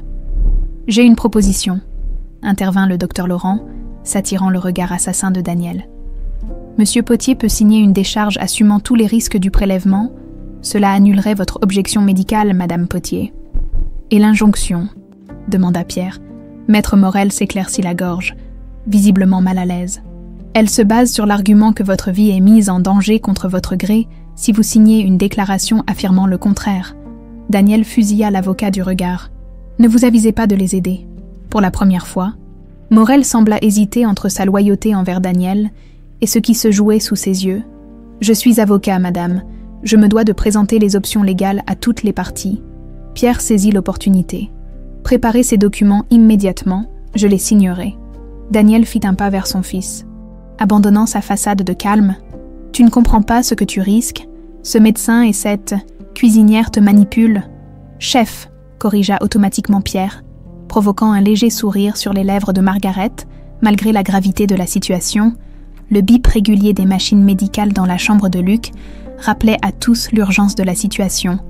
À travers la vitre, il pouvait voir l'enfant endormi, son petit corps fragile relié à des tubes et des moniteurs. « Regardez-le », dit doucement Margaret, s'adressant à Daniel. « Regardez vraiment votre petit-fils. Il a vos yeux, vous savez, pas ceux de Pierre, mais les vôtres, cette nuance particulière de vert. Il a aussi votre détermination. Même quand il peut à peine tenir debout après un traitement, il insiste pour aller à l'école, pour ne rien manquer. » Daniel jeta un bref regard vers la chambre, son expression indéchiffrable. « Il dessine sans arrêt, » continua Margaret, « surtout des arbres généalogiques imaginaires. Avec des branches qui s'étendent dans toutes les directions, il me demande souvent d'où vient son nom, pourquoi il n'a pas de grands-parents, pourquoi sa famille est si petite. » Cette révélation sembla toucher quelque chose en Daniel, une fissure imperceptible dans son armure. Elle s'approcha lentement de la vitre et observa l'enfant pendant un long moment. « Il ressemble à Julien », murmura-t-elle si bas que seul Pierre l'entendit. Pierre sentit un frisson le parcourir. C'était la première fois depuis des décennies qu'il entendait sa mère prononcer le prénom de son père avec autre chose que de la froideur calculée. « Oui », acquiesça-t-il. « Et il a la même maladie ? Une maladie que tu as tenté de cacher, que tu as refusé de traiter correctement ?» Le docteur Laurent s'avança, une détermination nouvelle dans le regard. Il y a plus, monsieur Potier.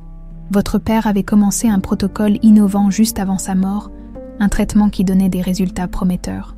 Ces recherches ont été enterrées par la Fondation Potier après son décès. Daniel se retourna vivement. « Comment osez-vous » ? « J'ai gardé des copies, » la coupa le médecin. « Des copies de tous les documents que vous avez tenté de faire disparaître. J'ai poursuivi ces recherches en secret pendant des années. Le traitement que je propose pour Luc en est l'aboutissement. » Pierre fixait sa mère intensément. « Est-ce pour ça, mère? Est-ce pour ça que père est mort? Parce qu'il allait guérir ?» Daniel recula comme si elle avait été frappée. « Tu ne sais pas de quoi tu parles. Alors explique-moi. » La voix de Pierre résonna dans le couloir, faisant sursauter les infirmières au poste voisin. « Explique-moi pourquoi tu as caché l'existence d'Hugo. Pourquoi tu m'as caché ma propre condition cardiaque. Pourquoi tu veux maintenant empêcher le traitement de Luc. » La tension était palpable, électrique. Margaret et Thomas échangèrent un regard inquiet. Tandis que les avocats semblaient vouloir disparaître, seul le docteur Laurent restait impassible, comme s'il attendait ce moment depuis des années. Soudain, l'alarme du moniteur de Luc retentit, un son strident qui déchira le silence. Le docteur Laurent se précipita dans la chambre, suivi immédiatement par Margaret. Pierre s'avança aussi, mais s'arrêta net en voyant Luc convulsé sur son lit. « Arythmie ventriculaire !» cria Laurent à l'équipe médicale qui affluait. « Préparez le défibrillateur !» Les secondes s'étirèrent en une éternité insupportable. Pierre, figé derrière la vitre, avait l'impression que le sol se dérobait sous ses pieds. Il sentit une présence à ses côtés. Daniel, le visage soudain vidé de toute couleur. « J'ai fait ce que je croyais juste », murmura-t-elle, comme si elle se parlait à elle-même. « Pour protéger l'Empire. Pour te protéger, toi. » Pierre la regarda, incrédule. « Me protéger, en me privant d'un frère, en me cachant une maladie potentiellement mortelle. Tu ne comprends pas. Ton père allait tout abandonner, l'entreprise, notre position, tout. » Sa voix tremblait légèrement. Il voulait reconnaître Hugo publiquement, partager l'héritage. Il disait que la vie était trop courte pour les secrets, que sa maladie lui avait ouvert les yeux. Le moniteur de Luc émettait maintenant un bip régulier à nouveau. Le docteur Laurent avait réussi à stabiliser son rythme cardiaque. Margaret, en larmes, tenait la main de son fils, lui murmurant des mots que personne d'autre ne pouvait entendre. « Alors tu l'as arrêté », conclut Pierre, une nausée montant en lui. « Tu as modifié son traitement. » Daniel ferma brièvement les yeux. « Je ne l'ai pas tué. J'ai simplement accéléré l'inévitable. Il était déjà condamné. » Comme Luc est condamné, la voix de Pierre était à peine audible. « C'est ça que tu penses. Qu'il vaut mieux le laisser mourir que de risquer qu'il change l'ordre établi. » Avant que Daniel puisse répondre, le docteur Laurent sortit de la chambre, le visage grave. « Nous l'avons stabilisé, mais son cœur s'affaiblit. Nous devons procéder au traitement dès ce soir. » Margaret le suivit, épuisée mais déterminée. Qu'est-ce qui s'est passé? Une arythmie sévère. Son cœur ne peut plus supporter la pression. Laurent se tourna vers Pierre. « Si vous êtes toujours d'accord ?»« Bien sûr », répondit Pierre sans hésitation. Daniel fit un pas en avant. « Je retire mon opposition. » Et l'injonction? Tous la regardèrent avec stupéfaction. Son visage avait changé, les traits tirés, comme si elle avait vieilli de 10 ans en quelques minutes. « Je ne vous crois pas », intervint Margaret, sa voix tendue par l'émotion et l'épuisement.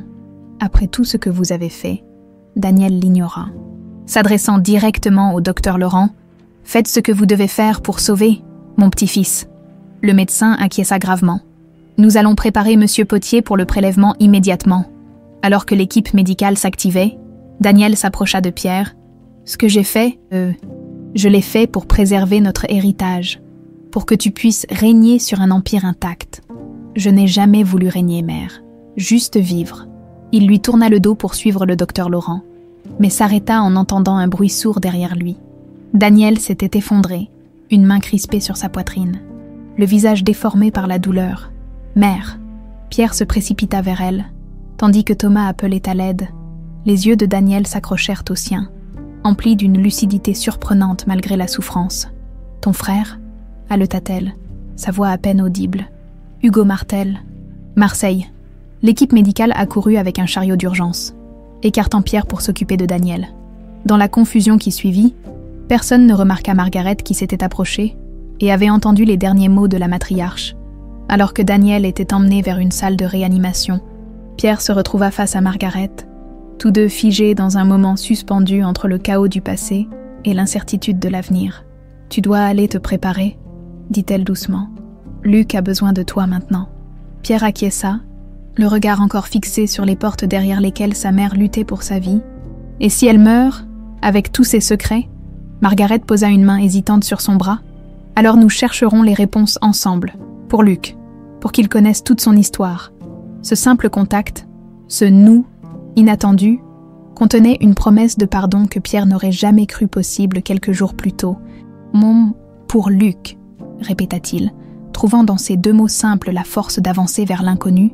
Le bloc opératoire était baigné d'une lumière bleutée, presque irréelle. Pierre, allongé sur la table d'opération, observait le balai silencieux des infirmières et des techniciens qui préparaient l'équipement pour le prélèvement. Dans la salle adjacente, séparée par une large vitre, une équipe similaire s'affairait autour de Luc. Le docteur Laurent entra, déjà vêtu de sa tenue stérile, seuls ses yeux visibles au-dessus du masque. « Comment vous sentez-vous » demanda-t-il en vérifiant les moniteurs. « Étrangement calme » répondit Pierre. « Comment va ma mère ?»« Stable pour l'instant, infarctus massif, mais ils ont réussi à la stabiliser. Elle est en soins intensifs. » Pierre hocha la tête. Une partie de lui se sentait coupable d'éprouver surtout du soulagement. Non pas que sa mère ait survécu, mais que son état l'empêche d'interférer avec la procédure. Et Luc ?» Laurent jeta un regard vers la salle voisine. « Nous l'avons préparé. Son état est fragile, mais il est fort, comme vous. » Une infirmière s'approcha pour installer une perfusion. Le docteur Laurent posa une main sur l'épaule de Pierre. « Je vais vous expliquer une dernière fois la procédure. Nous allons prélever des cellules souches de votre moelle osseuse. En temps normal, c'est une intervention relativement simple, mais avec votre condition cardiaque, il y a un risque significatif, je sais, compléta Pierre. Nous surveillerons votre cœur en permanence. Au moindre signe de complication, nous arrêterons. Pierre secoua la tête. Non, quoi qu'il arrive, prenez tout ce dont Luc a besoin. Laurent le fixa intensément. Ce n'est pas ainsi que ça fonctionne, monsieur Potier. Nous ne risquerons pas votre vie. C'est mon fils, insista Pierre, surpris par l'émotion qui étranglait sa voix. Un fils que je n'ai pas connu pendant 9 ans. Un fils que je commence à peine à découvrir. S'il doit choisir entre sa vie et la mienne, le choix est évident. Le médecin resta silencieux un instant. Vous ressemblez beaucoup à votre père en ce moment. Il avait cette même détermination quand il s'agissait de vous protéger. Cette comparaison toucha Pierre plus qu'il ne l'aurait imaginé. Le souvenir de Julien Potier s'était estompé au fil des ans, remplacé par l'image que Daniel avait façonnée. Celle d'un homme faible, trop sentimental pour les affaires. Découvrir aujourd'hui une autre vérité était à la fois douloureux et libérateur. « Une dernière chose » dit Pierre alors que l'anesthésiste s'approchait. « Si quelque chose m'arrive, dites à Margaret que je suis désolé pour tout.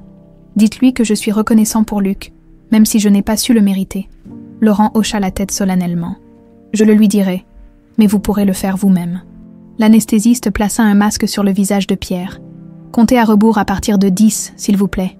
10, 9, 8. » Le monde commença à s'estomper, les sons devenant distants, les lumières floues. La dernière image que Pierre aperçut avant de sombrer fut celle de Luc, de l'autre côté de la vitre, son petit visage pâle tourné vers lui comme s'il pouvait le sentir malgré l'inconscience.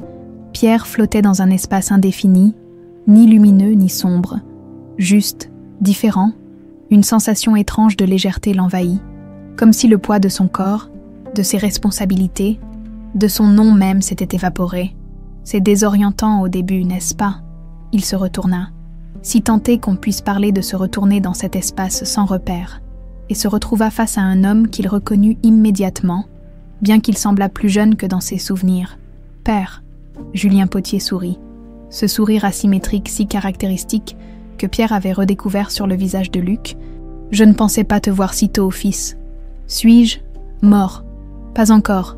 Tu es dans cet entre-deux où les choix restent possibles. » Pierre essaya d'assimiler cette information. Est-ce réel ou simplement une hallucination due à l'anesthésie ? Julien rit doucement. Tu as toujours été pragmatique. Disons que c'est aussi réel que tu as besoin que ce soit. Il marchait maintenant, ou glissait, Pierre n'aurait su le dire, dans ce qui ressemblait vaguement à un jardin brumeux. Des contours d'arbres apparaissaient et disparaissaient au gré d'une brise imperceptible. « J'ai trouvé tes lettres » dit Pierre, celle que mère a cachée. Le visage de Julien s'assombrit. Daniel a toujours cru faire ce qui était nécessaire. Elle a altéré tes médicaments. Je sais, tu sais. Pierre s'arrêta, stupéfait. Et tu lui pardonnes. Julien soupira, un son étrangement mélancolique dans ce lieu hors du temps. Le pardon n'est pas une question de mérite, Pierre. C'est un choix que l'on fait pour se libérer soi-même, pas pour absoudre l'autre. Elle a failli faire la même chose à Luc, murmura Pierre. Ton fils? Julien sourit à nouveau. Mon petit-fils. Il te ressemble tellement. Il est bien plus courageux que moi. Oh, il a une mère extraordinaire. Margaret a fait ce que ni Daniel ni moi n'avons su faire. Élever un enfant avec amour et vérité. Pierre sentit une émotion intense l'envahir. J'ai tout raté avec lui. Avec elle. Pas tout. Tu es là maintenant. Prêt à risquer ta vie pour lui. Ce n'est pas rien. Le paysage brumeux autour d'eux commençait à s'éclaircir.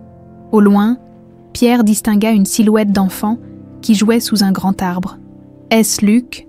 demanda-t-il, soudain inquiet. « Non », répondit Julien avec douceur. « Luc est encore fermement ancré dans le monde des vivants, grâce à toi. C'est une simple vision de ce qui pourrait être, un futur possible. » Pierre observa l'enfant qui riait maintenant, rejoint par une version plus âgée de lui-même. La scène débordait d'une joie simple, authentique. « J'ai aussi un autre fils, » dit Julien, interrompant sa contemplation. « Ton frère ?»« Hugo. Je sais. Je vais le chercher dès que... » Pierre s'interrompit, réalisant l'absurdité de faire des projets dans cet endroit hors du temps. « Il a beaucoup de moi, » continua Julien. « Artiste jusqu'au bout des ongles. Il a ouvert une galerie à Marseille. Il peint des marines. Principalement, la mer l'a toujours fasciné. Pourquoi me dire tout cela ? Parce que tu dois choisir, Pierre. » Le ton de Julien était devenu grave. Ton corps lutte en ce moment même. Ton cœur affaibli pendant le prélèvement. Tu peux choisir de rester ici, avec moi, ou tu peux retourner là-bas, avec toutes les complications, les douleurs, les incertitudes que cela implique. Pierre regardait toujours la scène au loin, son futur possible avec Luc. Et si je reste, que deviendra Luc ? Les cellules prélevées sont suffisantes, il vivra, guérira même probablement. Margaret l'élèvera comme elle l'a toujours fait, avec amour et courage. Il saura que son père a donné sa vie pour lui. L'idée était tentante, une sortie noble, un sacrifice qui effacerait ses années d'absence pourtant. Ce serait encore une fuite, n'est-ce pas ? Dit Pierre, plus pour lui-même que pour son père. Une façon plus glorieuse de l'abandonner, mais un abandon tout de même. Julien sourit, une fierté évidente dans son regard. Ton chemin n'est pas terminé, fils. La chaîne que je n'ai pas su briser, tu peux encore la rompre. La lumière s'intensifiait autour d'eux, presque aveuglante maintenant. Pierre sentit une douleur sourde naître dans sa poitrine, s'intensifiant rapidement. « Père !» appela-t-il, soudain effrayé. La voix de Julien lui parvint, de plus en plus lointaine. « Vis, Pierre, vis pour ton fils, vis pour toi-même. Nous le perdons. » La voix du docteur Laurent résonnait, urgente. Choc à 300 joules. Le corps de Pierre tressauta sous l'impulsion électrique. Le moniteur cardiaque continua d'émettre un son strident. Ligne plate, implacable. « Encore !» ordonna Laurent. Une deuxième décharge. Toujours rien, dans la salle adjacente. Le prélèvement avait été complété avec succès, et l'équipe préparait déjà le traitement pour Luc. Personne ne remarqua que, malgré l'anesthésie, une larme coulait sur la joue de l'enfant. « Une dernière fois », insista Laurent, refusant d'abandonner. À 360, le corps de Pierre se souleva à nouveau sous l'impact. Un silence tendu envahit la salle. Tous les regards fixés sur le moniteur. Un bip, puis un autre. Irrégulier d'abord, puis progressivement plus rythmé. « Il revient », murmura une infirmière, presque incrédule. Laurent se pencha vers Pierre, dont les paupières frémissaient légèrement. « Monsieur Potier, Pierre, vous m'entendez ?» Les lèvres de Pierre bougèrent faiblement, formant des mots que seul Laurent put entendre. « Luc, comment va Luc ? Le prélèvement est un succès, » répondit le médecin, un soulagement évident dans sa voix. « Nous commençons le traitement immédiatement. » Pierre tenta de hocher la tête, mais la fatigue l'envahissait à nouveau, avant de sombrer dans un sommeil réparateur. Une dernière pensée traversa son esprit. Il avait choisi de vivre, réellement vivre. Pour la première fois depuis si longtemps, dans le couloir de l'hôpital, Margaret attendait, épuisée mais incapable de trouver le repos. Thomas lui apporta un café, s'asseyant silencieusement à ses côtés. « Comment font les parents ?» murmura-t-elle. « Comment supportent-ils cette peur constante ?» Thomas passa un bras autour de ses épaules. « Comme tu le fais depuis 9 ans, Maggie, un jour à la fois. » Le docteur Laurent apparut enfin, retirant son masque chirurgical. Son visage était marqué par la fatigue, mais ses yeux brillaient d'un optimisme prudent. « Le prélèvement est un succès, » annonça-t-il. « Nous avons commencé le traitement pour Luc ?» Margaret porta une main à sa bouche, osant à peine espérer. « Et Pierre ?» Laurent hésita brièvement. « Nous avons failli le perdre. Son cœur s'est arrêté pendant quelques minutes, mais il est revenu. Il est stable maintenant, mais les prochaines 24 heures seront cruciales. » Cette nouvelle frappa Margaret plus fort qu'elle ne l'aurait imaginé, malgré leur passé compliqué. L'idée que Pierre ait risqué sa vie, l'ait presque perdue, pour sauver leur fils la bouleversait profondément. « Puis-je les voir ?» demanda-t-elle, la voix tremblante. « Ils sont tous deux en soins intensifs pour le moment. Vous pourrez voir Luc dans 1 heure environ, quand il sera installé. Pour Pierre, il faudra attendre qu'il soit un peu plus stable. » Thomas serra l'épaule de sa sœur. « Tu devrais te reposer en attendant. Tu n'as pas dormi depuis 2 jours. » Margaret secoua la tête. « Je ne peux pas maintenant. » « Dans ce cas, » dit doucement Laurent, « il y a quelqu'un d'autre que vous pourriez voir. »« Daniel ?» Margaret fronça les sourcils. « Elle a demandé à vous parler. Elle est consciente, mais très affaiblie.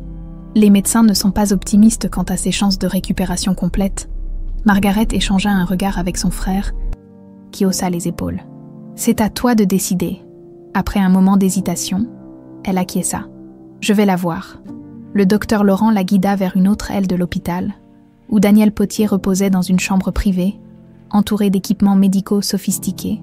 Son visage, habituellement si composé, semblait avoir vieilli de 10 ans.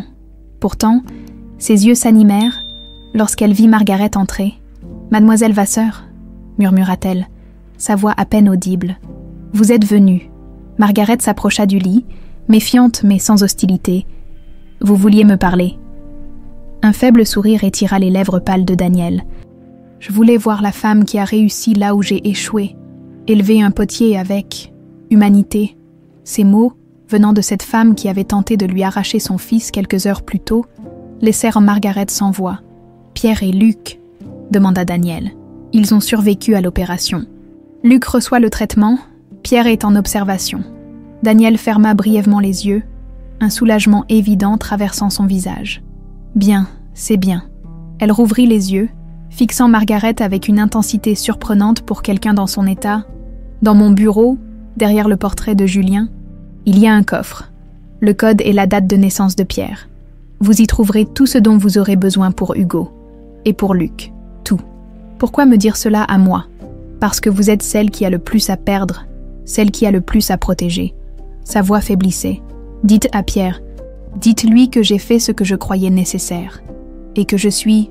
désolée. » Margaret acquiesça silencieusement, comprenant que ces mots représentaient sans doute la plus grande concession que Daniel Potier ait jamais faite. Alors qu'elle quittait la chambre, Margaret fut surprise de ressentir non pas de la satisfaction ou du triomphe, mais une étrange compassion pour cette femme qui avait passé sa vie à construire des murs autour de ceux qu'elle prétendait protéger. Dans le couloir, le docteur Laurent l'attendait. « Luc est prêt à vous recevoir maintenant. » Ensemble, ils se dirigèrent vers la chambre où le futur des Potier et des Vasseur, désormais irrémédiablement entrelacés, commençait à prendre forme.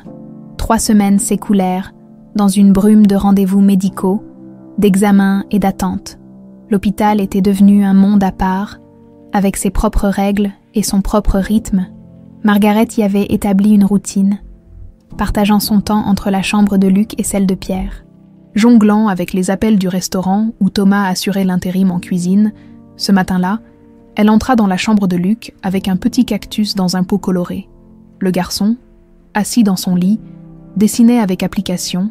Ses joues avaient retrouvé des couleurs, et son sourire s'illumina en la voyant. « Maman, regarde ce que j'ai fait. » Il lui tendit fièrement son dessin, une représentation détaillée d'un arbre généalogique fantaisiste, où des personnages aux noms inventés s'épanouissaient sur différentes branches. Au centre, 3 figures se détachaient, soigneusement identifiées, maman, moi et papa. Margaret sentit sa gorge se nouer. C'est magnifique, mon cœur. J'ai aussi dessiné grand-mère, même si je ne l'ai pas vraiment connue, expliqua Luc en pointant une figure élégante aux cheveux gris, placée un peu à l'écart. L'infirmière m'a dit qu'elle est partie hier. Margaret acquiesça doucement. Danielle Potier s'était éteinte la veille, dans son sommeil, 3 semaines après son infarctus, une fin paisible que beaucoup jugeraient imméritée, compte tenu de ses actions passées. Pierre avait reçu la nouvelle avec un stoïcisme apparent, mais Margaret avait perçu la complexité des émotions qui l'habitaient. « Quand est-ce qu'on pourra rentrer à la maison ?» demanda Luc, la ramenant au présent. « Bientôt, le docteur Laurent veut faire quelques derniers tests aujourd'hui, si tout va bien. Et papa, il viendra nous voir. » La simplicité de cette question cachait toute la complexité de leur situation. Depuis l'opération, Pierre s'était révélé être un visiteur constant au chevet de Luc, apprenant à connaître son fils entre 2 examens médicaux. Leur relation naissante était encore fragile, mais authentique, dépourvue des ombres et des manipulations qui avaient marqué la propre enfance de Pierre. Oui, il passera plus tard. Il avait une réunion importante ce matin. Luc hocha la tête, semblant trouver cette explication parfaitement normale, comme si avoir un père PDG qui partageait son temps entre l'hôpital et la direction d'un empire hôtelier était la chose la plus ordinaire du monde. Un coup discret à la porte annonça l'arrivée du docteur Laurent. Son visage reflétait une satisfaction professionnelle évidente. « Bonjour, champion, prêt pour les derniers examens ?» Luc fit une grimace comique. « Encore des piqûres. Juste une petite prise de sang, promis, et après j'aurai une surprise pour toi. » Tandis que Laurent procédait aux dernières vérifications. Margaret s'éclipsa pour aller voir Pierre. Sa chambre se trouvait à l'autre bout du couloir. Il avait insisté pour rester hospitalisé tant que Luc l'était aussi, malgré les protestations des médecins qui estimaient qu'il aurait pu poursuivre sa convalescence à domicile. Elle le trouva assis dans un fauteuil près de la fenêtre, parcourant des documents. Depuis sa sortie des soins intensifs, Pierre avait transformé sa chambre d'hôpital en bureau improvisé, gérant les affaires Potier à distance, sous le regard désapprobateur du personnel médical. « Tu devrais te reposer », dit-elle en guise de salutation. Pierre leva les yeux et sourit. Un sourire qui transformait son visage autrefois si froid. « J'ai eu ma dose de repos. Comment va Luc ce matin ?»« Plein d'énergie. Laurent pense qu'il pourra sortir bientôt. » Pierre rangea ses documents. « Et toi, comment vas-tu ?» Cette simple question, posée avec une sincérité désarmante, était encore nouvelle entre eux. Leur relation avait évolué ces dernières semaines, passant d'une hostilité méfiante à une trêve respectueuse, puis à quelque chose qui ressemblait presque à une amitié. Fatiguée, mais heureuse. Le traitement fonctionne. C'est tout ce qui compte. Pierre se leva lentement, encore affaibli par l'opération et la défaillance cardiaque qui avait suivi. « J'ai pris une décision concernant le cœur fleuri. » Margaret se tendit imperceptiblement. Le restaurant était un sujet délicat entre eux, propriété de la holding Potier. Il représentait à la fois le lieu de leur rencontre et celui de leur rupture brutale 9 ans plus tôt. « J'ai signé les papiers ce matin, » continua Pierre. « Le restaurant t'appartient désormais, entièrement. » Margaret le dévisagea, stupéfaite. « Quoi ? C'est ton talent qui fait vivre cet endroit depuis des années. Il est temps que la propriété le reflète. » Elle secoua la tête, confuse. « Je ne peux pas accepter, ce n'est pas un cadeau. » « Margaret, c'est une restitution. » Il s'approcha d'elle, hésitant. « Quand Luc m'a demandé pourquoi tu travaillais si dur, j'ai réalisé que c'était en partie ma faute. Tu aurais pu ouvrir ton propre établissement il y a des années si je n'avais pas. » Il laissa sa phrase en suspens, les mots inadéquats pour décrire la façon dont il avait bouleversé sa vie. Margaret resta silencieuse un long moment. « Merci, » dit-elle finalement, « mais je veux l'acheter, pas le recevoir. » Pierre sourit à nouveau, nullement surpris. « J'ai pensé que tu dirais ça. Les papiers prévoient un paiement échelonné sur 10 ans, à un taux préférentiel. C'est la meilleure offre que tu auras. » Avant qu'elle puisse répondre, le docteur Laurent apparut à la porte, son visage rayonnant. « Les résultats sont extraordinaires », annonça-t-il sans préambule. « Le cœur de Luc montre des signes de régénération tissulaire que je n'aurais jamais cru possible. Le traitement fonctionne au-delà de nos espérances. Margaret porta une main à sa bouche, submergée par l'émotion. Pierre s'approcha instinctivement d'elle, posant une main hésitante sur son épaule. « Est-ce que ça veut dire… » commença-t-elle. « Ça veut dire qu'il peut rentrer chez lui dès demain, avec un suivi régulier, bien sûr. Mais nous pouvons être optimistes, très optimistes. » Pierre serra doucement l'épaule de Margaret. « Tu entends ça? Notre fils va bien ?» Ce « notre », si simple, et pourtant si significatif, fit monter des larmes aux yeux de Margaret. Pendant 9 ans, elle avait porté seule le poids de la parentalité. Maintenant, pour la première fois, elle ressentait ce que cela signifiait vraiment de partager cette responsabilité. « Il y a autre chose », ajouta Laurent, s'adressant cette fois à Pierre. « Les derniers examens montrent que vos propres tissus cardiaques commencent à se régénérer. C'est inattendu, mais il semble que le stress du prélèvement ait déclenché un processus de guérison similaire chez vous. » Pierre échangea un regard stupéfait avec Margaret. « Est-ce possible ? » La science médicale réserve parfois des surprises. Laurent sourit. « Il est trop tôt pour parler de guérison complète, mais je peux affirmer que votre pronostic vient de s'améliorer considérablement après le départ du médecin. » Un silence confortable s'installa entre Pierre et Margaret. Par la fenêtre, ils pouvaient voir Paris s'étendre sous un soleil printanier précoce, la ville semblant offrir la promesse d'un nouveau départ. « J'ai trouvé Hugo », dit soudain Pierre. Ou plutôt, les détectives que j'ai engagés l'ont trouvé. Il vit à Marseille, comme l'a dit ma mère. Il est artiste, propriétaire d'une petite galerie près du Vieux-Port. Margaret l'observa attentivement. « Tu vas le rencontrer. » J'ai pris un billet de train pour la semaine prochaine. Il hésita. Je me demandais si Luc et toi voudriez m'accompagner.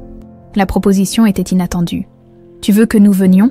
Hugo est son oncle, et je… » Pierre chercha ses mots. « Je me sens plus courageux quand vous êtes là, tous les deux. » Cette admission, si contraire à l'image du Pierre Potier qu'elle avait connu, toucha Margaret profondément.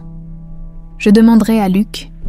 Je pense qu'il sera ravi. » De l'autre côté du couloir, ils entendirent le rire de Luc. Ce son cristallin qui avait le pouvoir de dissoudre instantanément les tensions et les doutes. « Je dois aussi te parler de l'avenir, » dit Pierre en se dirigeant vers la porte. « Des arrangements pour Luc, pour nous tous. Mais pas aujourd'hui, célébrons juste les bonnes nouvelles. » Ensemble, ils retournèrent vers la chambre de Luc, où le petit garçon les accueillit avec une excitation débordante. « Docteur Laurent dit que je peux rentrer à la maison demain, et il m'a donné ça. » Il leur montra fièrement un stéthoscope pédiatrique. Il dit que je peux écouter mon cœur tous les jours pour vérifier qu'il va bien. » Pierre s'assit au bord du lit. « Tu sais ce qu'on dit des cœurs des potiers, qu'ils sont comme les bons vins. Ils s'améliorent avec le temps. »« C'est vrai ?»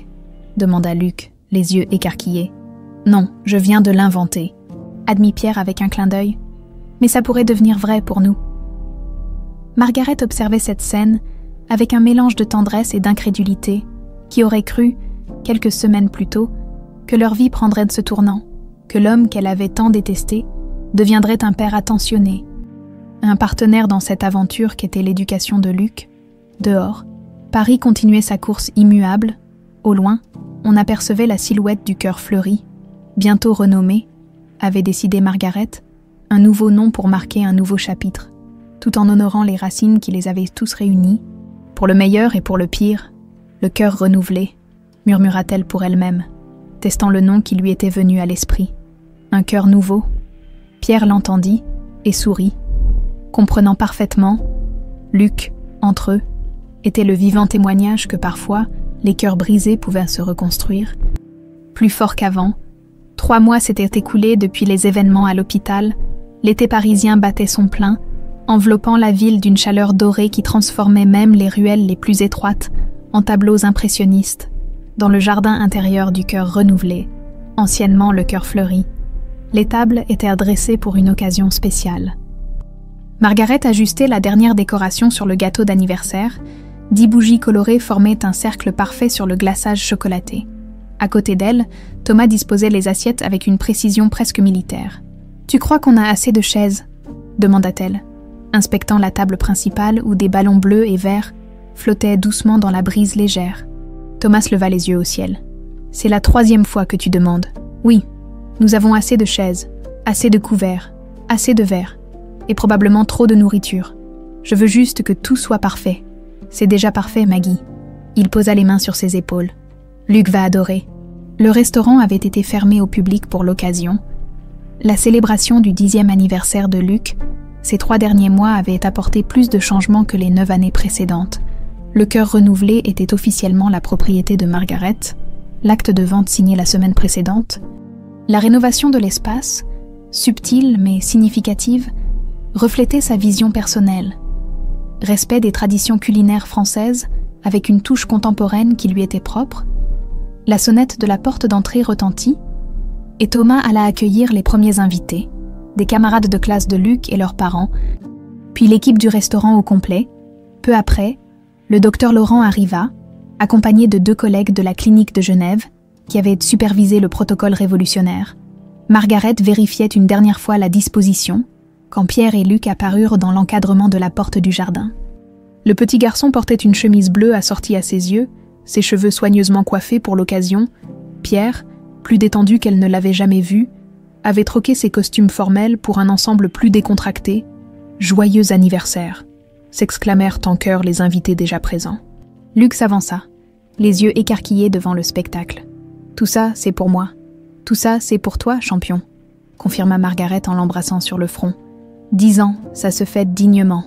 Les derniers mois avaient transformé Luc, les traitements avaient fonctionné au-delà des espérances des médecins, et sa santé s'améliorait de jour en jour. Mais ce n'était pas seulement physique. Il y avait une nouvelle assurance dans sa démarche, une joie tranquille qui rayonnait de lui, avoir enfin connu son père, découvrir cette autre partie de lui-même, avait comblé un vide dont Margaret n'avait pas pleinement réalisé l'étendue. Pierre s'approcha d'elle, lui tendant un petit paquet. « Pour toi », dit-il doucement. « Pour moi, mais c'est l'anniversaire de Luc. Disons que c'est pour marquer l'occasion. Ouvre-le. » À l'intérieur, elle découvrit une clé ancienne en laiton, attachée à un ruban de velours bleu. Elle leva un regard interrogateur vers Pierre. « C'est la clé de la cave à vin du restaurant », expliqua-t-il. « La cave secrète, celle que mon père avait fait construire et que ma mère a toujours gardée fermée. J'ai pensé qu'il était temps que ces bouteilles voient la lumière du jour. » Margaret sourit, touchée par ce geste symbolique. « Merci. Nous ouvrirons une bouteille spéciale aujourd'hui. » Leur relation avait évolué ces derniers mois, devenant quelque chose que ni l'un ni l'autre n'aurait pu anticiper. Pas tout à fait de l'amour. Les blessures du passé étaient encore trop fraîches pour cela, mais une forme de partenariat respectueux, bâti autour de leur fils et nourri par une compréhension mutuelle grandissante. L'après-midi s'écoula dans une ambiance joyeuse. Luc, entouré de ses amis, rayonnait de bonheur. Pierre, initialement réservé avec les autres parents, se détendit progressivement, révélant un charme naturel que ces années sous l'influence de Daniel avaient presque étouffé. Alors que le moment du gâteau approchait, la porte du jardin s'ouvrit à nouveau. Un homme d'une 40aine d'années se tenait là, hésitant. Ses traits, bien que plus marqués par le soleil et les années, portaient indéniablement la signature des potiers. Les mêmes yeux expressifs, la même courbe distinctive du menton. Pierre se figea en l'apercevant, puis s'avança lentement. « Hugo », l'homme acquiesça, visiblement ému. « Je ne savais pas si je devais venir, mais... ta lettre ?» Pierre franchit la distance qui les séparait, et dans un geste qui surprit tous ceux qui le connaissaient, enlaça son frère dans une étreinte puissante. « Je suis si heureux que tu sois là. » Luc s'approcha, curieux. « C'est qui ?» Pierre se tourna vers son fils, un bras toujours autour des épaules de Hugo. « Luc, je te présente ton oncle, Hugo Martel, le fils de ton grand-père Julien. Mon oncle. » Les yeux de Luc s'illuminèrent. « Comme dans mon dessin. » Cette remarque innocente fit rire Hugo, brisant la tension. « J'ai apporté quelque chose pour toi, » dit-il en tendant un paquet soigneusement emballé à Luc. « Joyeux anniversaire, neveu. » À l'intérieur se trouvait une petite toile représentant un voilier naviguant au large de Marseille, les couleurs chaudes du sud vibrant sous le soleil méditerranéen. « J'ai peint ça quand j'ai reçu la lettre de ton père, » expliqua Hugo. « Le bateau s'appelle « Nouveau départ ». Margaret observait la scène avec émotion. La famille Potier, autrefois symbole de secret et de manipulation, se reconstruisait sous ses yeux, autour de Luc, comme si l'enfant était le catalyseur d'une guérison collective. Le moment du gâteau arriva enfin. 10 bougies flamboyantes, 10 années de vie de ce petit garçon extraordinaire qui avait survécu à tant d'épreuves. Alors que tous chantaient « Joyeux anniversaire », Margaret sentit une présence à ses côtés. « Il est incroyable », murmura Pierre. « Tu as fait un travail remarquable avec lui. »« Nous faisons un bon travail maintenant », corrigea-t-elle doucement. Luc ferma les yeux, concentré pour formuler son vœu, puis souffla toutes les bougies d'un seul coup, déclenchant applaudissements et acclamations. « Qu'as-tu souhaité ?» demanda l'un de ses amis. Luc secoua la tête avec un sourire malicieux. « On ne doit pas le dire. Sinon, ça ne se réalise pas, mais... » Il jeta un regard vers ses parents. « Je veux que nous soyons tous une famille, même si c'est différent des autres familles. » Cette déclaration, d'une simplicité enfantine et pourtant si profonde, toucha tous les adultes présents. Pierre s'accroupit devant son fils, les yeux brillants d'émotion. « La famille n'est pas forcément qui habite sous le même toit, Luc. C'est qui occupe le même cœur. » Après le gâteau, alors que la fête battait son plein, Margaret s'éclipsa vers la petite cour arrière du restaurant, où un abricotier centenaire, celui-là même sous lequel Julien Potier avait conclu ses premiers contrats, étendait ses branches chargées de fruits. Hugo l'y rejoignit, 2 verres de champagne à la main. Une petite pause. Elle accepta le verre avec gratitude. C'est beaucoup à absorber, toute cette histoire des potiers. Hugo acquiesça, contemplant l'arbre. Mon père venait souvent ici. C'est l'un des rares souvenirs que j'ai de lui. Sa silhouette sous cet arbre, alors que j'étais tout petit, puis il a disparu de ma vie, sur ordre de Daniel. Pierre a beaucoup changé depuis qu'il a découvert ton existence, depuis Luc aussi. Je vois ça. Hugo sourit. Il est différent de l'image que je m'étais faite du grand héritier Potier, plus humain. Margaret observa l'homme à ses côtés. Ce frère surgit du passé. Cette pièce manquante du puzzle familial, qu'est-ce que tu vas faire maintenant ? Hugo haussa les épaules. Continuer à peindre, à faire vivre ma galerie, mais peut-être venir plus souvent à Paris, connaître mon neveu, rattraper le temps perdu avec mon frère. Pierre apparut à la porte, Luc sur ses talons. « Ah, vous êtes là !» Luc a une idée pour terminer son anniversaire. Le petit garçon s'avança, tenant précieusement un petit pot dans ses mains. « J'ai demandé à papa de m'aider à préparer ça. C'est un noyau d'abricot de cet arbre. Je veux le planter sur notre balcon pour qu'il grandisse avec moi. » Margaret sentit son cœur se serrer devant ce geste simple, mais profondément symbolique. L'arbre qui avait été témoin de tant d'histoires allait se perpétuer, donner naissance à une nouvelle génération, tout comme la famille Potier renaissait sous une forme différente, plus authentique, sous le regard bienveillant de Hugo. Pierre aida Luc à installer le pot sur une petite table dans la cour. « Tu sais, » expliqua-t-il à son fils, « cet abricotier a été planté par ton grand-père Julien quand il a ouvert ce restaurant. C'est l'arbre le plus ancien ici. Il va pousser aussi grand que celui-ci ?» demanda Luc, les yeux pleins d'espoir. « Avec du temps et des soins, oui, » répondit Margaret. « Les arbres sont comme les gens. Ils ont besoin d'amour, de patience et de liberté pour s'épanouir pleinement. » Alors que le soleil commençait à décliner, baignant le jardin d'une lueur ambrée, les 4 silhouettes formaient un tableau paisible, non pas une famille conventionnelle, mais une constellation humaine unie par des liens plus forts que le sang, la vérité enfin révélée, le pardon difficilement accordé, et l'amour inconditionnel d'un enfant qui avait réussi à guérir non seulement son propre cœur, mais aussi ceux de tous ceux qui l'entouraient, à l'intérieur du restaurant. La fête continuait, Thomas racontait des histoires aux amis de Luc, le docteur Laurent discutait avec ses collègues des implications révolutionnaires de leur traitement, la vie, dans toute sa complexité et sa beauté, suivait son cours, et au centre de tout cela se trouvait Luc, cet enfant né d'une rencontre qui aurait dû rester sans conséquence. Ce petit garçon dont le cœur fragile avait finalement prouvé être le plus fort de tous, capable de briser des décennies de secrets et de rancœurs pour ouvrir la voie à un avenir où les histoires brisées pouvaient enfin trouver, avec du temps et du courage, un nouveau commencement,